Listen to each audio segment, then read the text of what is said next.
She was clearly the love of your life, but then she swiped left. You wanted an A, but you got a B. Let's be honest, you got an A-, but you're still mad.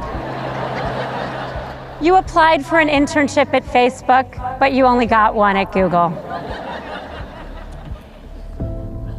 You will almost certain face more and deeper adversity. The question is not if some of these things will happen to you, they will. What I want to talk about today is what you do next. Today I'm going to try to tell you what I learned in death.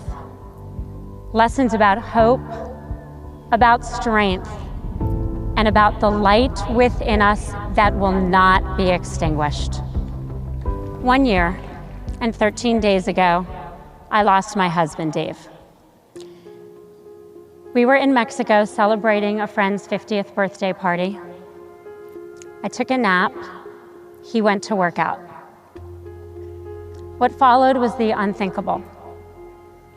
I walked into a gym to find him lying on the floor. I flew home to tell my children that their father was gone. I watched his casket being lowered into the ground. For many months afterwards, and at many times since, I was swallowed in the deep fog of grief, what I think of as the void, an emptiness that fills your heart and your lungs, constricts your ability to think or even to breathe. Dave's death changed me in very profound ways. I learned about the depths of sadness and the brutality of loss. But I also learned that when life sucks you under, you can kick against the bottom, find the surface, and breathe again. One day, my friend Adam Grant, a psychologist, suggested that I think about how much worse things could be. Worse, I said to him, are you crazy? How could things be worse? He looked at me and said, Dave could have had that same cardiac arrhythmia driving your children.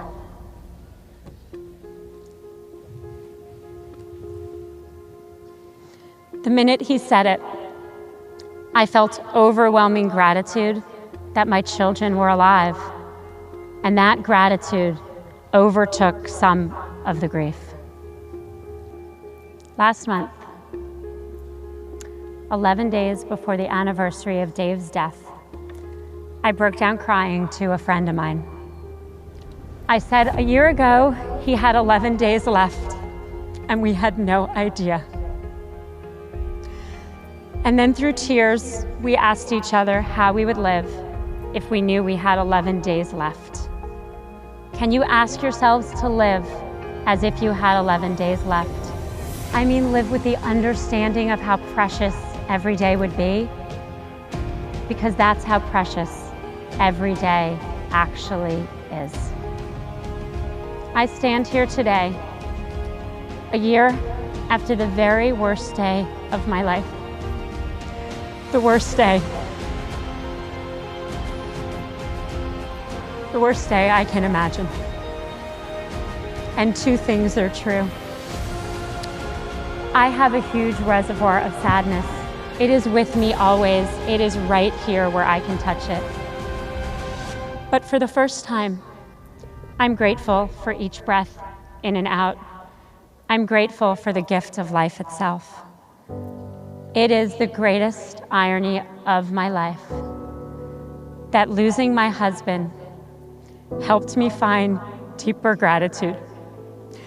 Gratitude for the kindness of my friends, the love of my family, and the laughter of my children.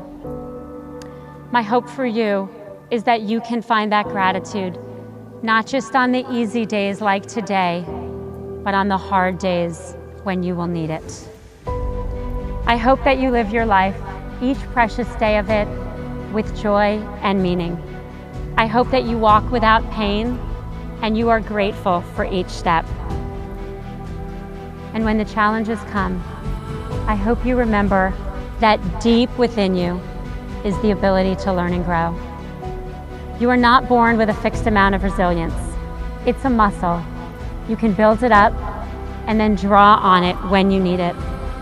And in that process, you figure out who you really are, and you just might become the very best version of yourself. We find our humanity, our will to live, and our ability to love in our relationships with each other. Be there for your family and friends. Lift each other up and celebrate every moment of joy.